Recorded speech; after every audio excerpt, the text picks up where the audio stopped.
The number one rule in leadership is you have to be dangerous enough to be able to protect the people that you've promised to protect. Entrepreneurship is leadership, okay? El Paso's open for business. We got to make sure that people know that when they come here, that our city government and we are very receptive to businesses coming to our community. I saw something that we were like the second highest tax rate in the United States. That's correct. What are the 3 things you're doing right now to build us up? You bring up a very good point. You know, there's a couple of things that we're looking at. Number one.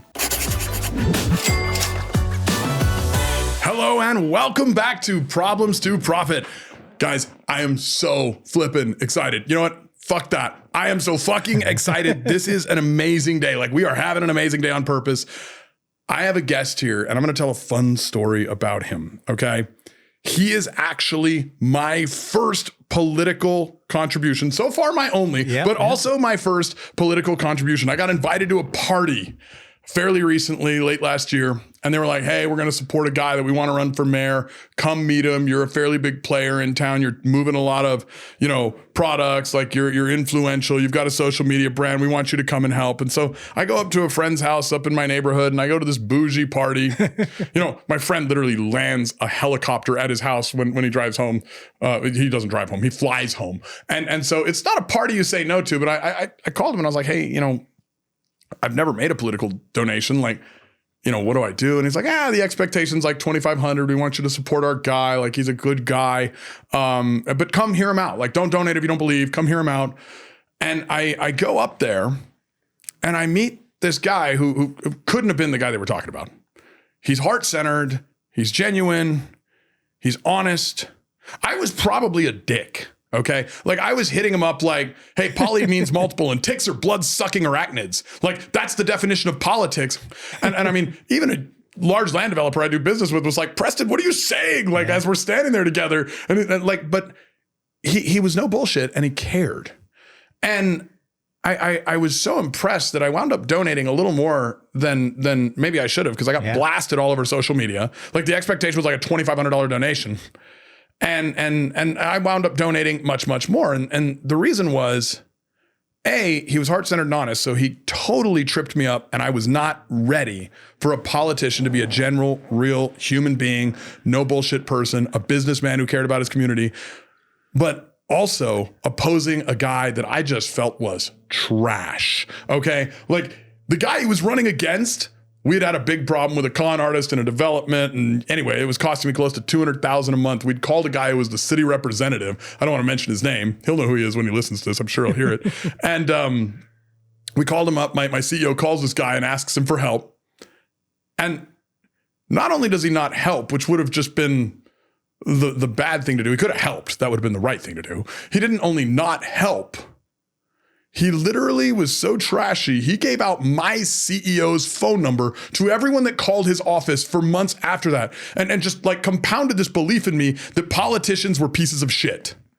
And here I am standing at this party several months later after solving that problem, horrible lawsuits, everything else. And I'm meeting a genuine guy, a business guy, somebody who's in the tech business, which is something I'm very interested in and excited about. Somebody who's doing things around El Paso, supporting the community, and just an honest guy. And he's totally making me change my beliefs. And so, guys, without further ado, I am so excited to introduce you to now my friend and my mayor of El Paso, Renard Johnson. Thanks for coming on, brother. I'm so excited to have you. Well, wow. Look at that introduction, too, in that story. Yeah. Well, thank you for having me. But hey, I got to share something on that story. Okay, come on. We thought when when I first met your wife, and you went in kind of hard. You went in a little hard. It's my nature. Yeah. And so you went in and we talked and you believed in me and you wrote the check. And I remember my campaign manager and my chief strategist, they were like, we think he made a mistake. I said, well, call him back and give him his money back and get the right check. And then they called you and you said, no, that's what I wanted to do. Mm-hmm. And when you did that, believe it or not, Preston, this is a tribute to you. You actually changed the landscape of political donations in El Paso forever. Because what you did is you opened up the doors for the big donors that wanted to give more, that it was okay to give more. So, I mean, you changed the way everyone thought after that day. So thank you. I got so many lectures for that I donate a lot. Like I try not to measure my year in what I'm going to make. I try to measure my year in what I'm going to give. And I've never donated to politicians because I think most of them are scumbags. Yep. Almost all of them are narcissists. And you told me that. I didn't think 25 grand, which I mean, maybe I shouldn't say that here, but 25 grand was my donation. I didn't think it was a big donation. Yeah. Like I donated much more to the air show. I put up close to $1 million the year before trying to bring events to El Paso and speakers to El Paso, trying to give back. And nobody's ever lectured me for donating. It was my first time getting lectured for donating money to something I believed in. And the belief was like, I just want a good person to be the mayor. And I'd never been lectured for donating. It was amazing. And thanks for putting yourself out there, Preston, because again, you took the hits, you took the bullets, and people were criticizing you. I saw you getting beat up on social media. But in addition to you, my father has written me some significant checks too. So it opened up an avenue or a mechanism for people that wanted to do more to do more. So again, hats off to you for taking the bullets and taking the shots and getting your butt kicked where you had to get it kicked and coming through. You know what's funny, and just to tag on that, and then I need to get into your story too. But like just to piggyback on that, it was funny because the guy that had given out my CEO's cell phone number just to be petty. I mean, I would have loved to see the look on his face when he realized what happened there. But that's karma. She's a fickle mistress. He was reaching out asking for a donation. Like I guess he got a number from somebody who'd slammed me on social media. Everybody was saying I wanted something from you. Yeah. And to get ahead of that, you know what I put on? Like I could read the text. I probably still have it. I was like, I don't want anything from you except for you to do a good job. Do a good fucking job for the community. And do the right thing. Do the right thing. I want nothing from you. I donated. Do the right thing, please. Yep, exactly. And, the assumptions that happen in politics, it probably won't be my last political contribution because I'm hoping you're going to run again. But it was definitely one of my most interesting donations ever. I want to jump in a little bit because you're not a politician, or at least not until recently. I'm not a politician. I told you that night. Yeah. I'm not a politician. I want to hear, and it's, everybody loves judging a story from the ending. But when you hear it from the beginning and you get to see like what made a man who he is, that really goes with the nature of this show, which is problems to profit. Yeah. Okay. I'd like to hear not who you are today. We'll get there because I think there's a lot of benefit that entrepreneurs all over the country can learn from not only this show, but maybe some people investing in El Paso, bringing their business here, like hearing that there's ways to work well with government. But I want them to feel you the way I did. I want them to hear a little bit of who is Renard Johnson. Yeah. Yeah. So where did you start? So that's an excellent question. And I think it comes from the humble beginnings of my parents. And I've got to tell a little bit about them so you can understand who I am. So my mom was born in a small town in Louisiana, Monroe, Louisiana, in the 1930s, late 1930s. My father was born in Hickory, Mississippi in the 1930s. They migrated up to Chicago, Illinois, and that's where they met. My father tells a story that, he knows that his wife loves him because he's the only guy that picks up crap and she still stays with him. He was collecting sewer samples in the sewers in Chicago, Illinois. So my humble beginnings come from my father living in Cabrini Green, which is some of the worst housing projects at the time in Chicago, Illinois. So anyone that looks up Cabrini Green will know that they were some bad housing projects. So my dad comes from there. My mom's in Chicago. They start having kids. Then they transfer to this place called El Paso, Texas. He's working for the government at the time. I kid you not, Preston, it almost cost my mom and dad a divorce. They left Chicago in the late 1960s, showed up in El Paso, and my mom's like, you took me from Chicago, Illinois to El Paso, Texas. They ended up having, a couple more kids. And we, I've got one sister and three brothers, and we fell in love with this beautiful community. And this became home. But you look at a guy that's working for the government and has 5 kids. He was barely making it. So I learned the humble beginnings from my parents. And, my mom and dad have always been hustlers. My mom owned a record store, a hair salon. I have to say this, just even though I want you to continue, but it just hit my head, and sometimes I have to let this stuff out to be able to go. The guy that says, I won't take shit from anybody, is nowhere near as tough as the guy that took shit from everybody, which was your dad. Absolutely. Like that humble beginning, that's where real greatness grows. Yeah, exactly. That's so cool. Sorry, continue. No. Yeah. So we get here and he has 5 kids. He's barely making it. And then he takes a chance. In 1979, he retires. He's in his 40s, or he just turned 40. He retired from a GS job out at White Sands Missile Range and says, I'm going to start a business. My mom says, okay, I'm going to continue to work while you start this business. You talk about eating spaghetti with hot dogs in it and every different way you can eat it. We did it. We did it. Government cheese, we had it. Mm-hmm. So, we struggled in the beginning to get to where we are today, but those humble beginnings is what shaped me to who I am today. My father, I'll never forget this story. He took the door off the hinges in his bedroom and brought in cinder blocks to make his desk. That was his desk. And you know what he did too? And I hope your listeners can relate to this. My father would get up every morning after he got us off to school, because he was the house guy. He would put on a suit to go to work in the house because he had to put his mind there. Mm-hmm. He says, I have to go to work now, so I'm going to look that part, put on the tie, put on the white shirt, and go to work. And then later on that afternoon, he'd undress and go back to raising the kids. So the discipline that I've learned from seeing that as a young kid is the discipline that I have today. I think the word discipline, it's 2 words. It's the disciple's line. Yeah. That's the line you walk as a disciple. Yeah. I love that story. That explains. I hadn't heard all that. Yeah. That explains so much. I mean, please continue. But So that's so. And then my father and mother, they wouldn't give us anything. I wanted a motorcycle. Okay, I wanted a motorcycle bad. He was like, great, you got to go out and work for it. You go cut lawns. I'll never forget, I used to be the guy, here in El Paso, we have the ability to put your lettering on your curb that's in front of your home so that the public responder or the responders that are coming to your home can see your address. So my father says, you're going to paint numbers on the curbs. You want to raise money, that's what you're going to do. You're going to mow lawns, you're going to wash cars. And that's what I did. You want to hear something funny, Renard? Okay, this maybe I'm the dark side of that story. One of my first businesses, my dad, he loaned me the money to buy stencils and spray paint and tape. And I walked around lying to people that I was working for a fire department charity. And for $10 a driveway, I would do your. Look.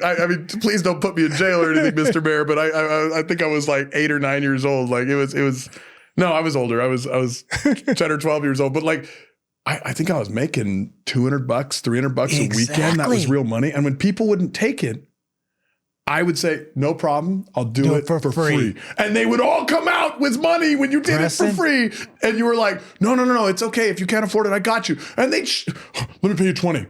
Exactly. Oh. Exactly. Wow. I love that. I love that you just told me that story. You understand that story. And that's where I learned to hustle. I worked at a go-kart place. I worked at McDonald's. I worked at Goodyear Tire and Rubber, mounting tires. So, my hustle started at a very young age, and I was probably too young to be getting paid. I delivered firewood. I worked those jobs that were hard and no one wanted to do. But my father always said, you're going to go out and work. You're going to work. Nothing's going to come to you for free.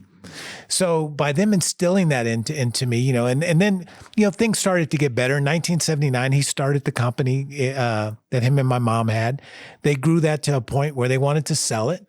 And they wanted to reap the benefits of their hard work. So they sold their company and they gave each kid a little bit of money. And I said, what am I going to do next? I was offered a job to go to Washington, D.C. And I said, you know what? I'm going to stay right here in El Paso. I took my money and I invested in a company. And the name of my company is Management Engineering Technologies International, Inc. And we are a defense contractor. And Preston, I got to tell you this. I got to tell your listeners, those were some of the darkest days in my life. I'll never forget that I started with 7 employees. I had no contracts. I had no revenue. The phones weren't ringing. It was very, very lonely, very lonely. And I remember coming into the office, because I had to keep some staff. I was working on a business plan. I was working on our strategy and working on a way to get us to where we needed to be.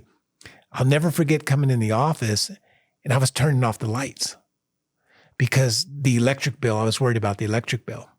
I remember one day crying because I saw one of my employees get a new car. And in my mind, I was like, am I going to be able to keep them on in the next 2 weeks?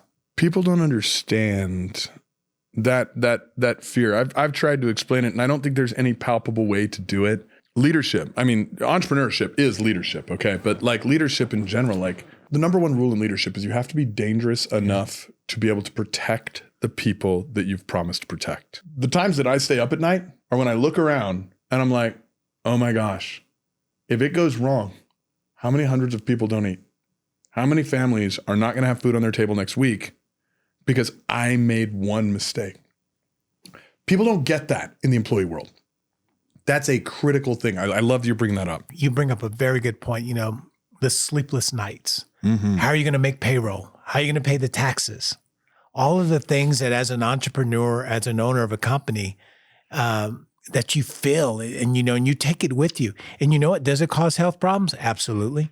Does it raise your blood pressure? Yes, it does. Being an entrepreneur is lonely. It's damn lonely.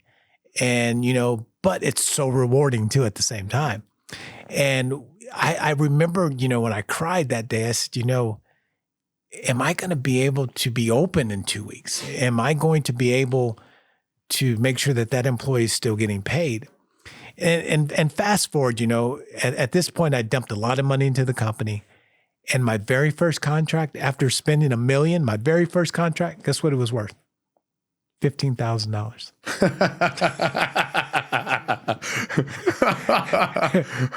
Yep. But you know what, Preston? I brought out the champagne and I celebrated. Heck yeah, you have to. You have to.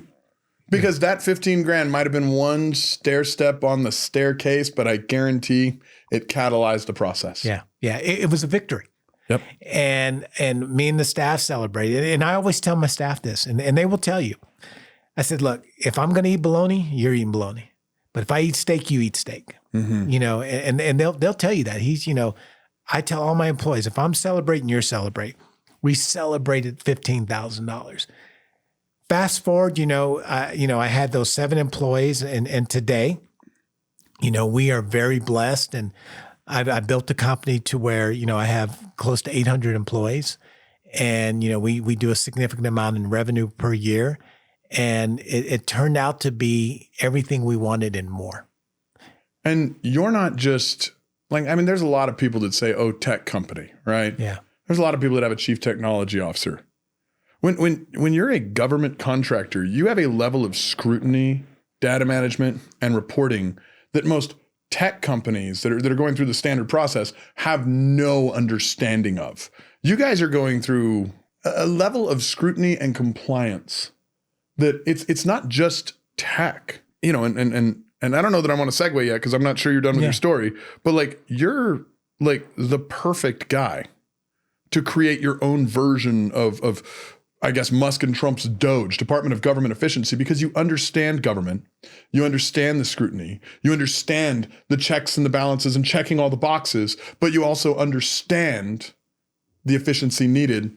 Like you bring this merger of government and business together. That's what I saw the first day I met you, because I didn't know you from Adam. I knew people that knew you, and you knew people that knew me, but we'd never met. Right.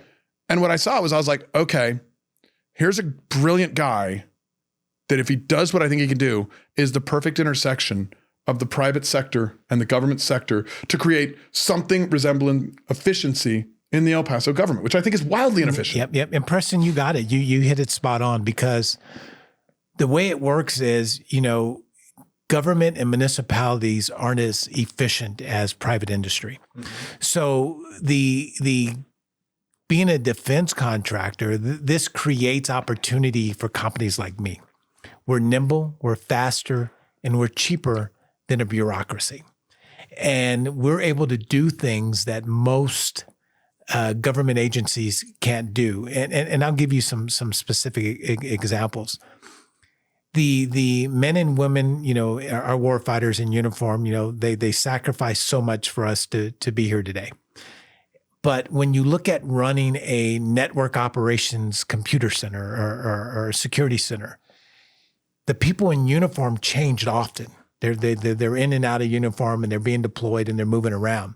So that particular opportunity is good for a contractor. We provide consistency. We provide the people that can come in there, cyber engineers, all of the technology to run that facility. So we're a consistent piece of conduit that will run that opportunity. I say that to say because that's what contractors do. And it's cheaper for us to do it than it would be for people in the military to do that. So contractors, for every war there's been, Preston, there's been a contractor there in the war too. Mm-hmm. Yep. And most people don't know that. They think, whether it's testing aircraft or weapon survivability, shooting a 50 cal down the rudder of a Huey helicopter. So we do some really cool stuff. Well, there's a marriage between business and government that people don't know has to exist for government to function. Yes. Yeah. One can't exist without the other, but we're faster and we're more nimble. Well, let's look at one of the most efficient car companies on earth. And people don't think about this. It's Tesla. Like Tesla is they have those gigafactories for a reason, right? BYD passed them. BYD in China is their version of Tesla. They skipped the innovation stage. They were able to copy off Musk's paper. And because government and business intersected better in China than they do in the United States, we decided to penalize our guy politically, like at least a few years ago. They decided to invest in their guy, and now BYD has passed Tesla. So, the intersection between business and government, as long as we can keep corruption out, can be amazing. Oh yeah. And that's what I saw. The other thing I saw when I met you that night, we were outside. I don't know if you remember this, but I was making a joke about corrupt politicians. And I was referencing your opponent because I just found out that you were running for mayor and I found out he was running and literally at the party. You said this to me. I hope I quote you well. You said, "I don't need the money. I will not sell my soul. I'm going to win because I'm the right guy. The money helps, but I will never do a favor." That's exactly. I listened to that as a guy there to donate money and nobody was around. You weren't posturing. You weren't pontificating. There was no bullshit. There was no need. Yeah. You didn't have to say it. And you've worked in government. Anyway, Well, Preston, can I touch on that? Because, I came on early on the podcast. I said, I'm not a politician. Mm-hmm. I'm doing this from a different place. And you touched on, I am donating my entire salary back. I saw that. To nonprofits. So I can't be bought. So people need to know that. You can't get me to do something I don't want to do. I want to ask a question on that, like just relative to something else. And we'll get into the piece that I think adds value to the entrepreneurs, because I think there are some great opportunities in El Paso, and even for entrepreneurs that don't come to El Paso. Many of you on this show should reach out to him because there's ways that he can incentivize your business to come here. But if you get nothing else out of this, then you'll get how to work with your local municipalities, because all politics, guys, is local. But before we get into that, I want to dive into the desire to become a politician. Like, when you don't need it. Like, we don't have to get into your revenue. I looked up more about you. I did my research before you came on the show. You didn't need this. Nope. Like, you have everything you want. Yep. You're fine. I'm happy. Why are you going into a world that is toxic, that is nasty, that guys like me who just care about the future get yelled at for donating, for giving a contribution to? I've never experienced that. Why would you go into that world when you have everything? Yeah. This is a characteristic of all entrepreneurs. You give your time, your resources, and your money. And I've got two little kids too right now. I've got an 11-year-old and a 15-year-old, two girls. And I was at a point, Preston, in my life where the business turned 30 years old and I wanted to do more. I didn't know what the more was. I didn't even know how to describe that. I sat down with my father, I sat down with my girls, and I said, Dad wants to do something different. And I told my father, hey, your son wants to do more. And he says, well, what are you thinking that more is? I said, I don't know. I said, but I want to do more for my community. And he says, well, have you ever thought about running in politics? I said, and I'm like Preston. I don't like politicians. I don't like them. He says, well, you can be a change agent. And I listened. I said, well, what do you mean? He goes, you don't need the money. No one can make you do something you don't want to do. They can't buy you. So you can be a person in there that is doing it for the right reasons. And I'm a spiritual guy, so I prayed on it. And then I said, you know what? He's right. Talked to my girls, and I came back and said, I'm going to run for mayor. And this is going to come across arrogant, and it's all get out. I'm beyond city council. I run a multi-million-dollar company. And when I set my sights on something, was it city council or was it mayor? I said, I'm going to do mayor. If I could have done governor or president, maybe I would have went that route, but I had to get my feet wet somewhere. So I said, you know what, I'm going to run for mayor. And I'm, there was eight people running against me, Preston. 3 incumbents, 3 people that aren't current. Really, there was probably one real one, but there was a bunch of there was a bunch of other. Yeah. And, for a person that is a non-politician to navigate through that world, it was difficult. Well, and you weren't a social media brand. You weren't loud. I mean, you were well respected within the community, but you weren't like loud. No. You came out of nowhere. Right. You kind of Obama'd the situation, bro. Like, he came out of nowhere and won. Like, you're the El Paso Obama. I'll take that as a compliment. Hey, look, there's stuff I have against the guy, but there's stuff you better admire about everyone who's amazing. Yeah. So, I had no name ID. No one. The business community knew me, which is good because, but Preston, I had been silently for years, like you have. You have been doing this for years, helping so many and so many charities and so many efforts, but you haven't been putting your name all over it. You don't need to. I'm less silent now, but my way of getting louder is talking shit. Yeah. You know what? Speaking of that, when I made that donation, I had a friend of mine call me and he said, look, the guy's great. In 4 years, 5 years, 6 years, give him time. He'll be corrupt too. That system corrupts him. And I was like, you know what? I think I'm going to consider him a friend at this point. Yeah. And I promise you, Renard, I will be the guy that calls you and tells you are fucking up. You if you are not the man you are today in 4 years, 5 years, 6 years. You can take me and call all the news stations right outside in the front and kick me right where the sun doesn't shine. Well, I don't think we'll need to because you're willing to do this kind of stuff. Like, you're in. And here you are. Yeah. You're not campaigning anymore. No. Now we're going to talk about what are you doing for El Paso? And it's not hard to look up what you want. Anyone can go on ChatGPT. It's pretty easy. You want to bring business to El Paso. Absolutely. You want to bring aerospace. You want to bring technology. You want to bring healthcare. You want to improve public safety. Yep, I do. Like you've actually listened to the people on things that are important. I do want to challenge you on one thing because I haven't heard it enough. I want more entertainment in El Paso. Like, what are we doing to bring entertainment, to increase that lifestyle? And maybe I just haven't heard it. Well, no. So there's some things that we're working on that are big for the city.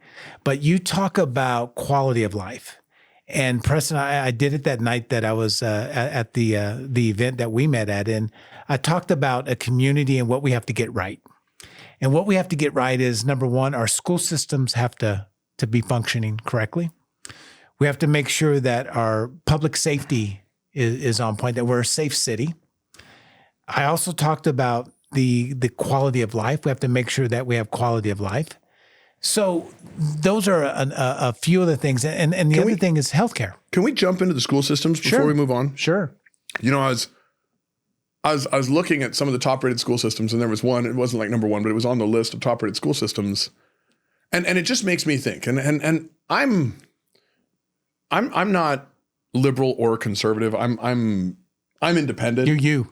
I've voted liberal and I've voted conservative. You're you. I don't normally have great options to vote for, at least in the presidential election. So what I vote is for the least bad option. I don't think a 78-year-old did well 4 years ago. So I wasn't excited about a 78-year-old this time. I just liked the other party less than him. So I voted for him, right? But I look at this school system in Florida and they've got 2 million people in one school district.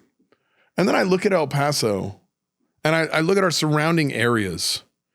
And when you look at El Paso Independent School District, Socorro, you look at Cañetillo, you look at Ysleta, you look at what do we have? 7 or 8 school districts in the same size area where somebody else has one.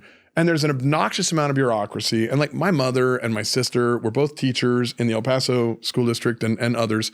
And they hate the bureaucrats because the bureaucrats are for the bureaucrats, not the teachers, not the students.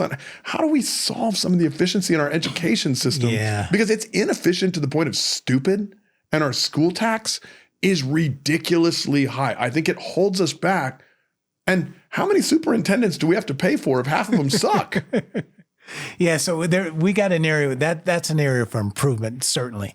And when you look at one of the things I campaigned on is our taxes are too high. And if you look at your tax By the way, can we hug about that? Sure. Like we'll hug one out later. Yeah, we'll hug it out. I agree, and I think El Paso agrees. Like our taxes, I don't care about taxes, but I care about what I get for them. Yeah. And that's why I'm so excited about you, is because I think you're going to bring efficiency to that. We are. And so the school district makes up over 50% of our tax bill. Mm-hmm. And we've got to do better. We have to do better because, there's a lot of El Pasoans that are leaving on the weekends to go to San Diego, to go to Phoenix, to go to Dallas, go to San Antonio, go to Austin. They're spending their money outside of El Paso. I want you to spend your money here, but you got to see what you're getting for your taxes. You got to see something for your taxes. You have some of the highest taxes in the United States and some of the highest in the state of Texas. You got to show me something. I saw something that we were like the second highest tax rate in the United States. That's correct. And I look at what we get for it. And don't get me wrong, like this is not a criticism of you because you just got in. Like I think you were like 38 days ago. Yeah. So I'm brand new. Now we're working on cleaning it up. When people talk about our country, I say we do not have a debt problem, we have an efficiency problem. Yeah. And I've said that for years. So while I don't love the process that Trump and Musk are, going through, I love the exercise that we're doing.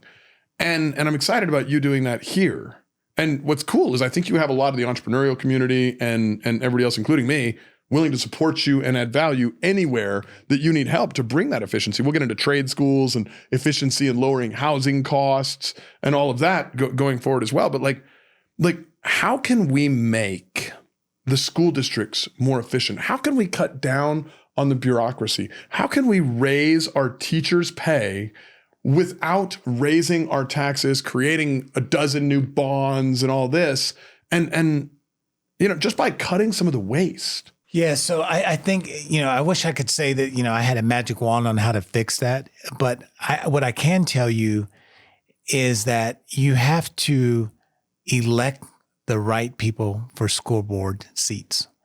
And if you don't put the right people on the school boards, then you end up where we are today. Some of our school districts are in trouble, and some of them are going broke, and some of them They're in the news today. Yeah, closing schools. And that doesn't help economic development for our city. Instead of just elections? Because I feel like bureaucracy does a good job of protecting itself, like anything, right? It's got a natural inclination towards survival. How do we create something that exposes the malfeasance? And again, it's because then the elections are easier to do. It's tough, and in a little bit of their defense, you have a declining population. You have declining. We're not creating kids as much anymore, and you have these schools where you had 30 kids to one classroom. Now it's down to 5 or 6, and they're having to readjust their business model.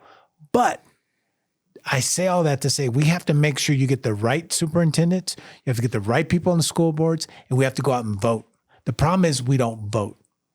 Well, we had very low turnout. Low turnout. I don't think it's one problem. I think you have several problems that make up this pie. Like it's several ingredients to make a pie, several ingredients to make a cake, right? And that's one. You should see how many ingredients it takes to make a gumbo. It's a bunch. Yeah, my mom's from Louisiana. You know what? I was gonna tell you earlier. Like one of my favorite foods is gumbo. So that might be a new condition of friendship, man. I may need to bring in some of the gumbo. I got you. It's rare to get a good gumbo. Well, my mom's from Louisiana. We got gumbo. She knows how to make a roux. So anyone listening knows what a roux is. Don't threaten me with a good time, Renard. You got it. Like that is a new campaign promise that I'm holding you to on the show. I kind of like that tagline. Man, I totally distracted myself because you made me think of gumbo. Damn it, Renard. When it comes to bringing efficiency and working on ways to improve things and working on ways to just expose things, and maybe expose is the wrong word because I'm not trying to create an attack and defend. I'm trying to create a transparent obligation on government because where the light shines, problems get solved. Yeah. Right?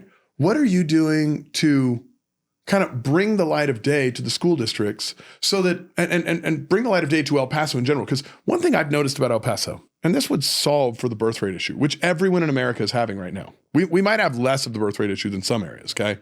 Thank God for the Hispanic population. I like to joke, I'm so Mexican, my last name's even Brown. Thank God for the Hispanic population. You are solving our birth rate problem. We love you. But like bringing more talent into El Paso. Like, I hate the brain drain. I hate the fact that like people are sucking our talent out of El Paso. Like, if you bring talent into El Paso, talented people breed too, and their kids will go to our schools, and that would solve the problem. Like, which is part of what you're talking about with bringing businesses, bringing this, bringing that, which is, there's many ingredients to this problem pie we're talking about. Like, I'd love to just hit 2 or 3 of the big initiatives, because let's step out of government. You're our CEO. You're the CEO of El Paso. El Paso is a business, not a government. What are the 3 things you're doing right now to build us up? The top. I know you're probably doing 50. What are the top 3 that El Pasoans can hear? Yeah, so let's touch on a few of those, but I want to say the word bingo right now, because you just hit it. You just hit it. So number one, there's a couple of things that we're looking at. Number one, and for the listeners, El Paso's open for business. We got to make sure that people know that when they come here, that our city government, and we are very receptive to businesses coming to our community. We need to make it super easy for permitting, super easy to work with our city government, super easy to work with our roads. I mean, everyone that works in the city needs to be customer service focused and work with, just like we do in our businesses. If we had crappy customer service, we wouldn't be sitting here right now. And as small businesses. Well, the fact that it's coming top down, I can tell you, under the previous administrations, it was not customer service friendly. Yeah, no, we're but the fact that you're sitting here right now gives me hope that it is becoming. We are customer. You call my office, and you know what? I encourage you to call my office. The number one thing I tell them to do is you better be customer service. Number one, because I'm an entrepreneur. I understand it. You got to listen to the customer. So we're open for business. That's number one. Number two, the thing, and we talked about this before, is El Paso gets a bad narrative, okay, with the border and the things that are going on. But I've got to tell you that we've got to change that narrative. And we are a safe city. We are in the top 5 safest cities in the United States. Despite what you see on national news, I was just in Juarez, Mexico yesterday. I was with the Mayor of Juarez, Mexico yesterday, and we talked about, one of the things I'm excited about is me and the Mayor of Juarez have talked about how do we recruit more businesses to the region, okay? Whatever happens in El Paso happens in Juarez, and whatever happens in Juarez happens in El Paso. 100%. People don't realize how good it is to be part of a border town. We're connected. It's an umbilical cord. We're connected. The same with Las Cruces, Sunland Park, and some of the other surrounding areas. But the Mayor of Juarez says, Renard, we've got a great relationship, but now it's time to do more. And for a mayor to tell me that of our sister city, and I said, so what's the more? We're going to get on the road show. We're going to go talk to some CEOs and tell them how wonderful it is to come. And CEOs are hearing this right now. Yeah. We're open for business. And you know what? We have some of the best robotics engineering in this region. Oh gosh. You talk about like talent. Yeah. One of the things that people underestimate is the talent here. And I don't want to devalue our people, but the cost of talent here, I have businesses in other places, and for $120K salary that I pay in other places, I might pay 70 here. Yeah. Like the cost of the same talent in El Paso as you're getting elsewhere, which obviously more businesses come here that'll overall drive up. So you know who's going to benefit is the early actors. Yeah. The early actors that come in and say, wait a minute, you can own a home here, a great home, a 4,000 square foot home for $3,500 a month, $2,500 a month. Yeah. Like, oh my gosh, I can live in El Paso, get groceries, have a life. And compare the cost of LA, compare the cost of El Paso.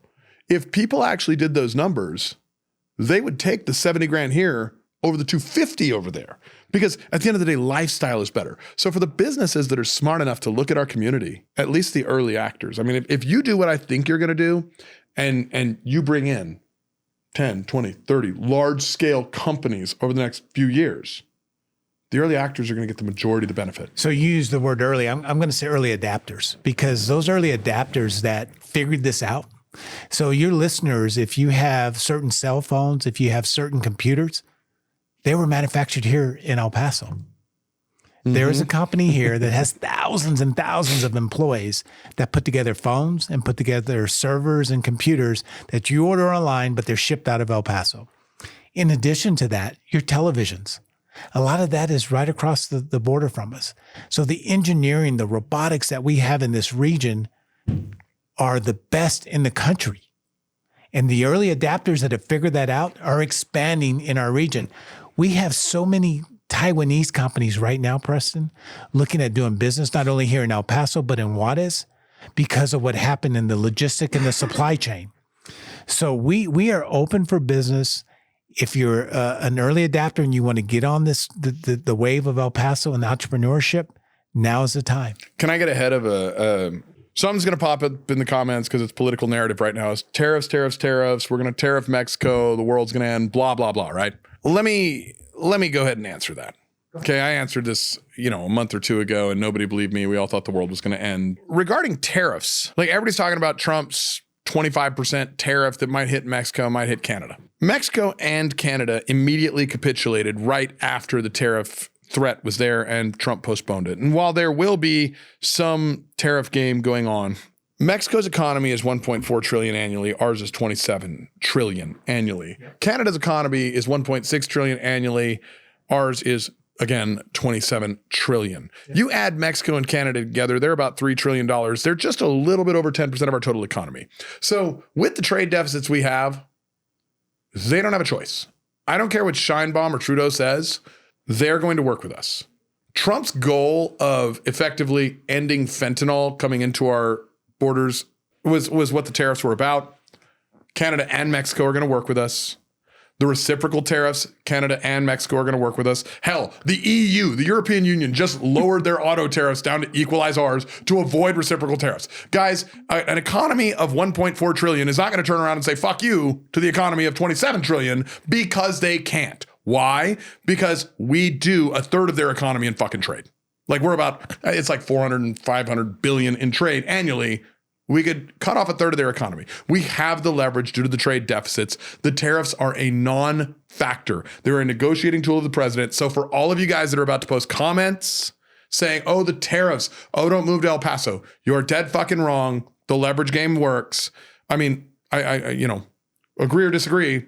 Our president is actually creating a situation where there's going to be more trade and more sales, which puts El Paso on the map as one of the best places to do business in this country. Yeah.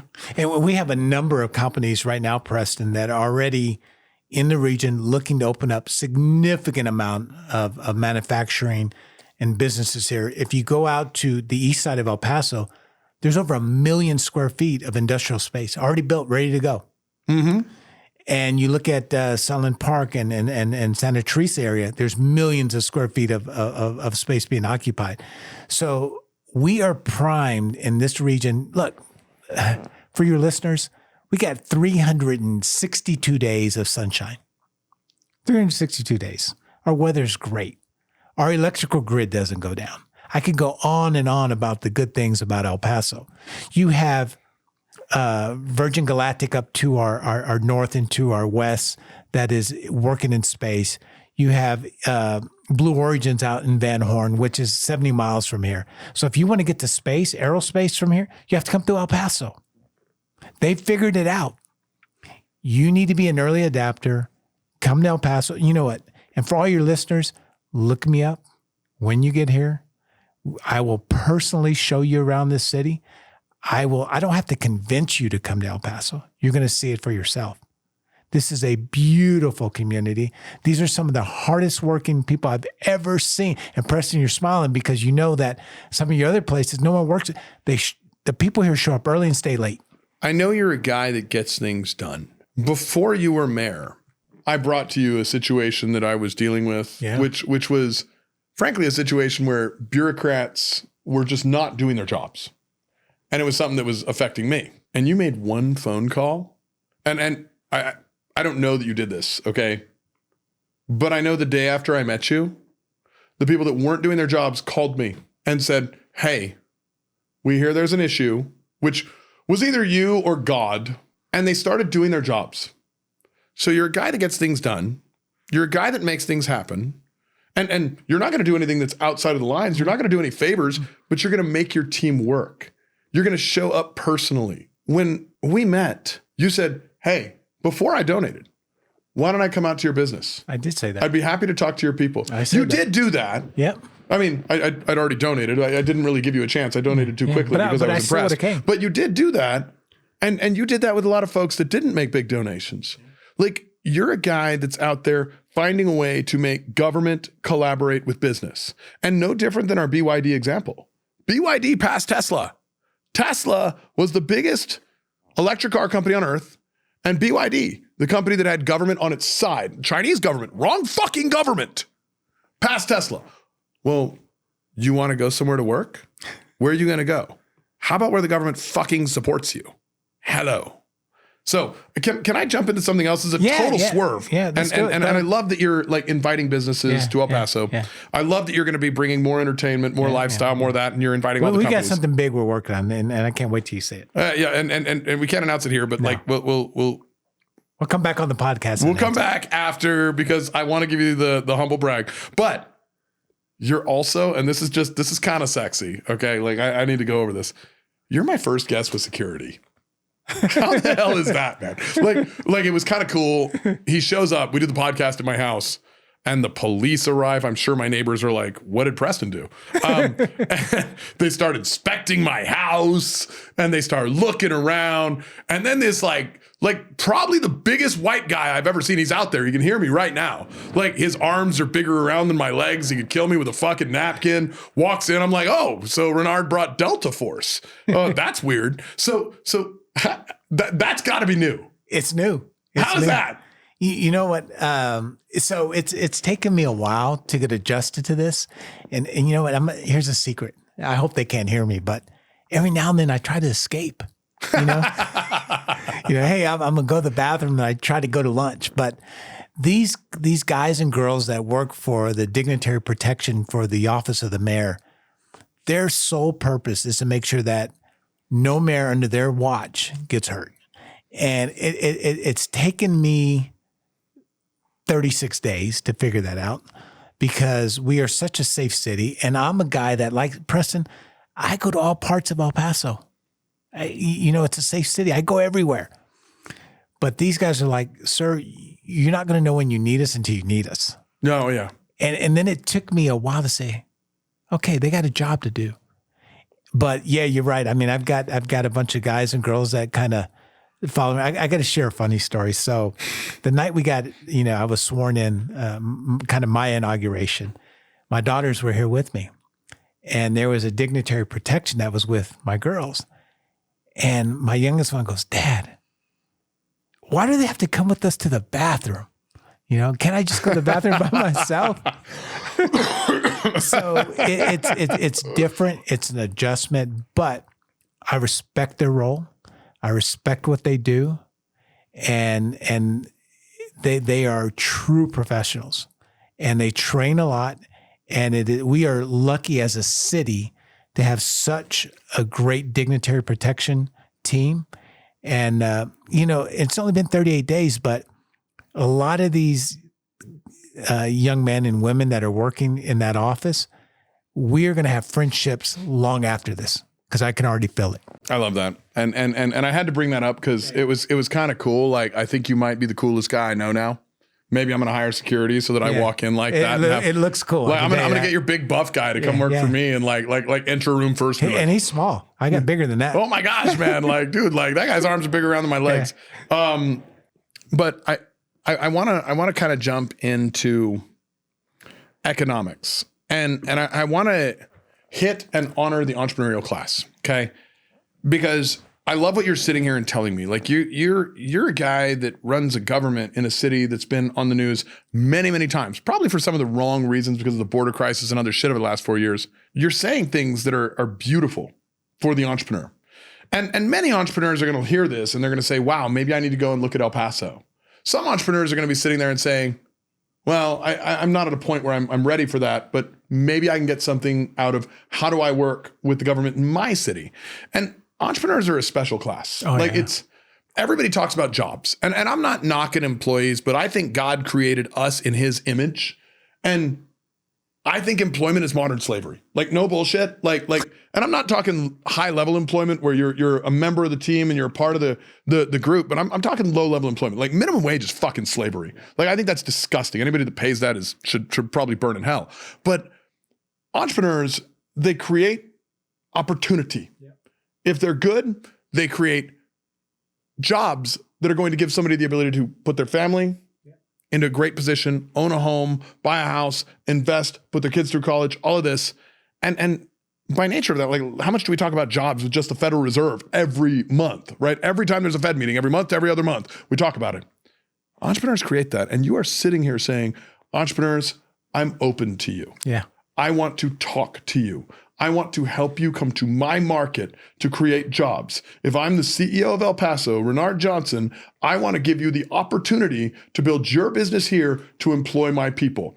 I'm sure you also want to give your people the opportunity to create their own entrepreneurial journeys. And I'm here to help you with anything I can do with that, and any way that I can support, I'm happy to deliver on. But I love that you're just bringing entrepreneurs to the table to create jobs and building the entrepreneur class, frankly, because you know what it is. Yeah. You've lived it and you've done it. But with that, knowing that there's some, and this is kind of a hook, catch, asshole thing for me to do to other governments. Let's do it. Okay. But I'm going to do this to other governments because fuck them. I know you are. I want you to give entrepreneurs a few things they should go ask the government they're working with that would help them go out and build jobs and create opportunity and improve their market and improve their economy. That way, when they go do it, their government either helps them and keeps them, or their government fucking loses them because they don't deserve them and they come here and open here. What are 3 things entrepreneurs can go ask their municipality that you're happy to do that others should be as well and may not be? Yeah. So one of the things, wow, you went in deep on this one, man. Sorry. You went in deep. Love you. Yeah, I appreciate you. So on this one, Preston, I've got to tell you what we're doing here and what we can do better, which will then in return tell the other entrepreneurs what they should be expecting from their government. So if you're working or you have a business in your municipality, if you haven't seen your city come out and knock on your door and ask you what can they do, first, to retain you in their community, second, expand you, come to El Paso, because that's what I'm going to talk to you about. We haven't done a good job at that here, because I'm sitting here with you, Preston, a business owner, and what I need to do is I need to make sure I can retain you, because you can go anywhere and do business. I need to know what I can do to help you expand. I need to know what resources you need from your municipal government to do what you need to do to be in business. And I'm so glad you have, just the principles and character that you have, because, nobody's looking for a special favor, but people are looking for people to do their job. Yeah, and Preston, you know what? We have the same thing in common.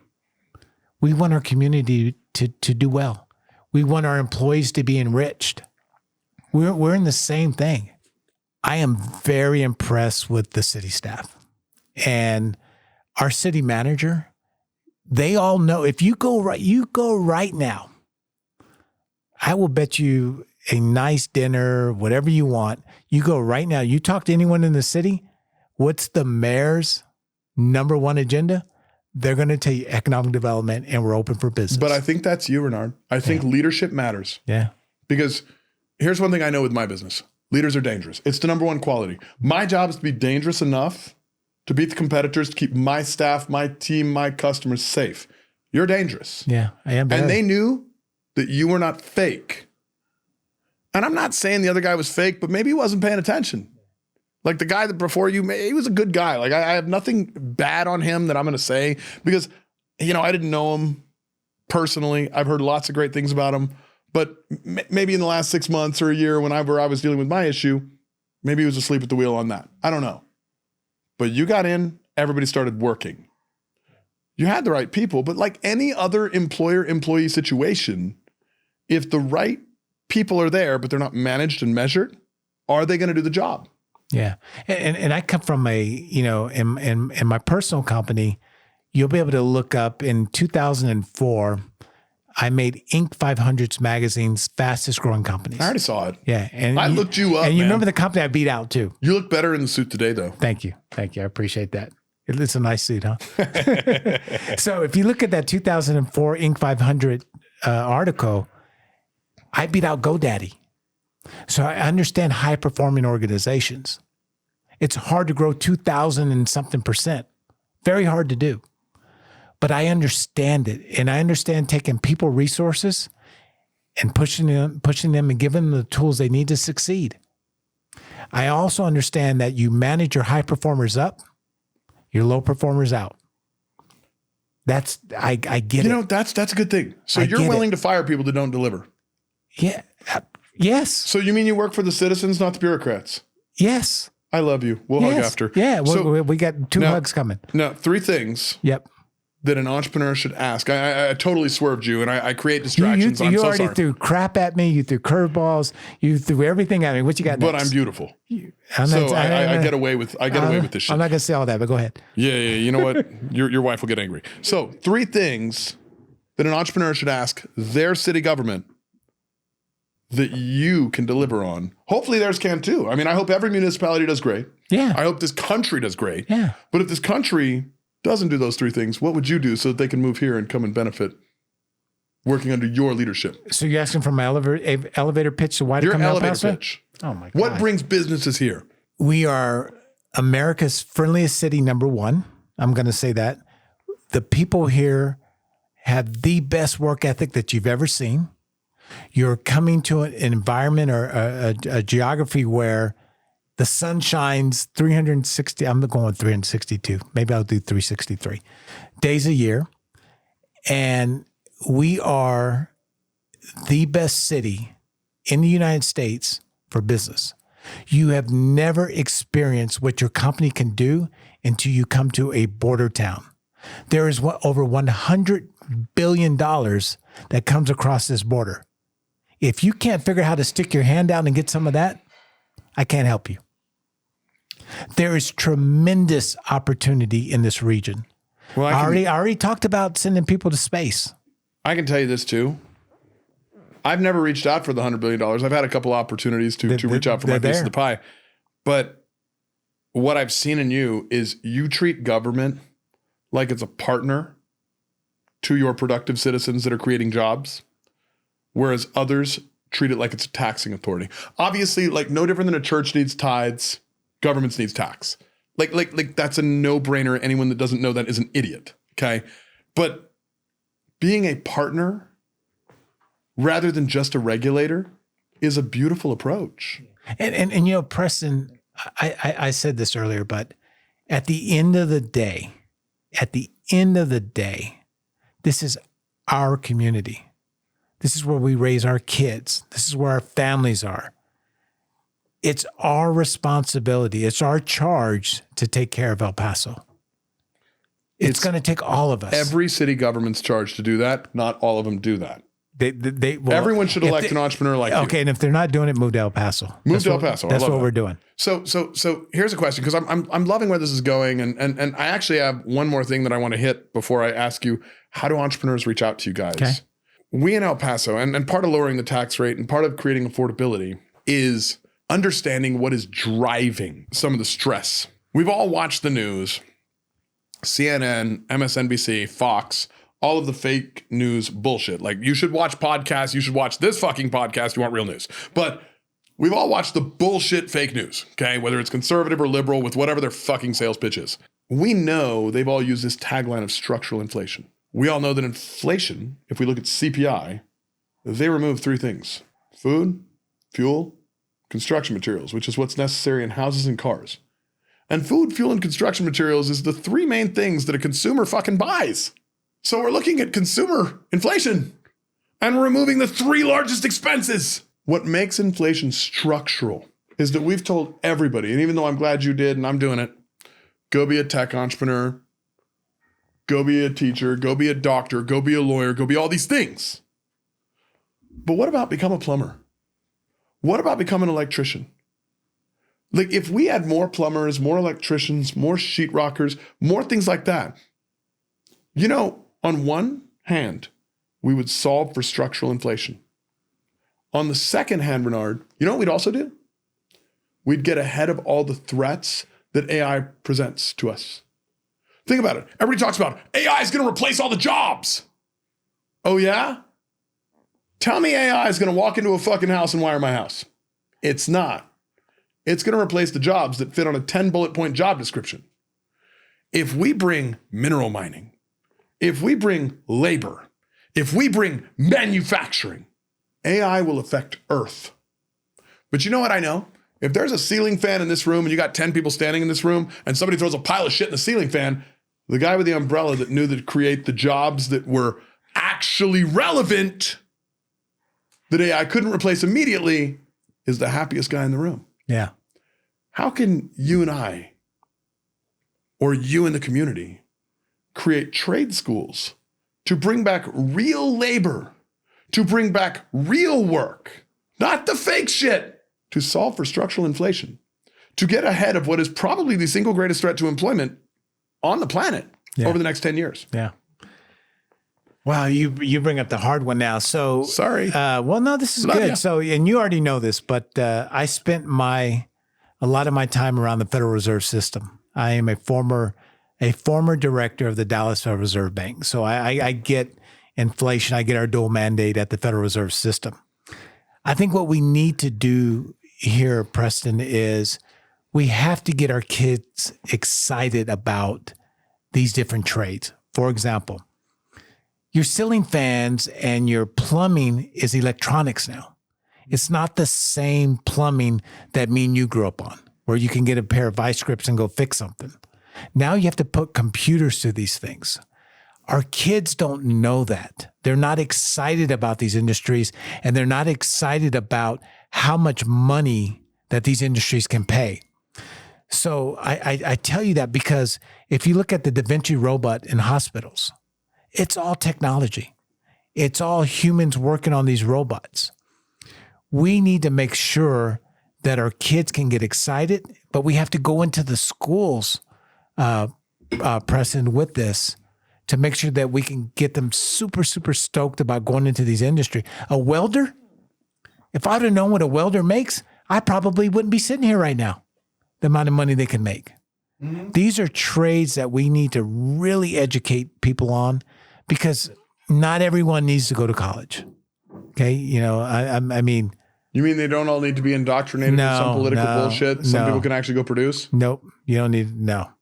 You need to be the best person that you can be. Okay. Best person that you can be. There's a guy, now let them figure out who said this, but there was a guy that said, I can deliver your mail overnight.